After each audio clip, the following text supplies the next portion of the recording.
جناب آقای سرباز عزیز، علت شکنجه اصلا بعضی موقع شکنجه است برای اینکه یک سری اعترافاتی صورت بگیری که آقا این کار صورت گرفته، اعترافات. این اتفاق یک برگزاری نماز عید فطر بوده. خب برگزاری نماز عید فطر شکنجه ای نداره، یا اینکه مثلا بیاد شما تخطی کردید از دستور اعلی حضرت سلطان علی، مثلا این همه زندان شما دارید. شکنجه بیشتر برای اینکه اینها رو تحقیر کنن شکنجه صورت گرفته و این مقتدرانه در مقابل شکنجه مقاومت کرده، یا احساس میکنید قرار بود یک سری اعترافات اجباری صورت بگیره، مثلا بگن آقا این نیروهای اسرائیلی بودن، نمیدونم یک جایی پیدا بکنن مثلا بگن. احساس میکنید برای اعتراف گیری بوده یا فقط بحث عقده و کینه‌ای بوده میخواستن خود رو تخلیه کنن به این صورت؟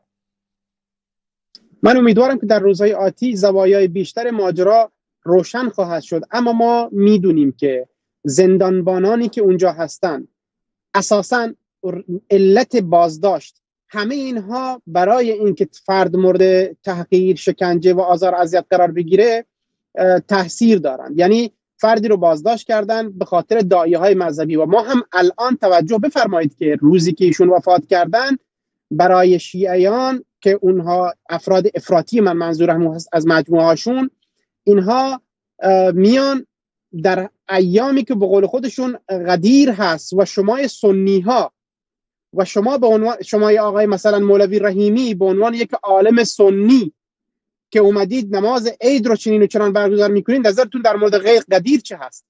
نظرتون در مورد ولی امر مسلمین جهان چه هست؟ این تفاوت دیدگاه ها وجود داره. یک مولوی، یک عالم اهل سنت زمانی مورد توجه و قبول اونها قرار میگیره که همه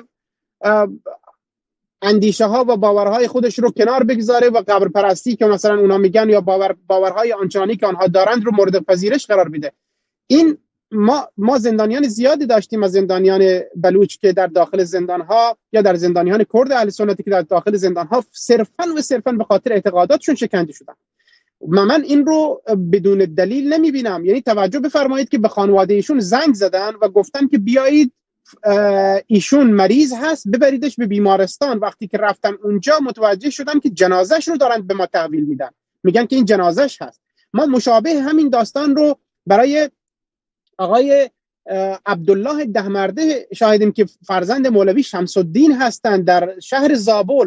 این زنگ زدن به خانواده‌اش گفتن که بیایید پسرتون رو بردارید ببرید. وقتی رفتن اونجا دیدن که سر پسرشون از اینجا تا اینجا شکافته شده، سینه‌ش هم از اینجا تا اینجا شکافته شده. گفتم که این چیه شما به ما دارید تحویل میدید؟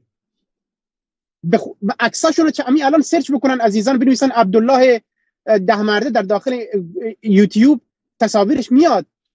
به این شیوه اون رو تحویل خانواده‌اش دادن.